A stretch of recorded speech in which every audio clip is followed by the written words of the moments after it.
આ ન્યૂઝના પ્રાયોજક છે CSC બાલ વિદ્યાલયા. લાહોરી ઝીરા, હર કોઈ પીરા લાહોરી ઝીરા. વલસાડ જિલ્લામાંથી પસાર થનાર મુંબઈ અમદાવાદ બુલેટ ટ્રેન પ્રોજેક્ટમાં 508 કિલોમીટર કોરિડોરમાં 317 કિલોમીટર વાયડક્ટ પૂર્ણ થઈ. તારીખ 28 ઓગસ્ટ ગુરુવારના રોજ 7 કલાકે પ્રેસ નોટ દ્વારા આપવામાં આવેલી વિગત મુજબ મુંબઈ અમદાવાદ બુલેટ ટ્રેન પ્રોજેક્ટમાં નોંધપાત્ર પ્રગતિ થઈ રહી છે.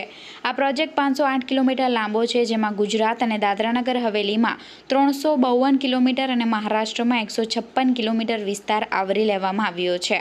પ્રોજેક્ટમાં અત્યાર સુધીમાં 317 કિલોમીટર વાયડક્ટ, 396 કિલોમીટર પિયર વર્ક અને 407 કિલોમીટર પિયર ફાઉન્ડેશનનું કામ પૂર્ણ થઈ ગયું છે. 337 કિલોમીટર ગડર કાસ્ટિંગ પણ પૂર્ણ થઈ ગઈ છે. વલસાડ, નવસારી, વડોદરા, ખેડા અને સુરત જિલ્લામાં 17 નદીઓ પરના પુલનું નિર્માણ થઈ ચૂક્યું છે.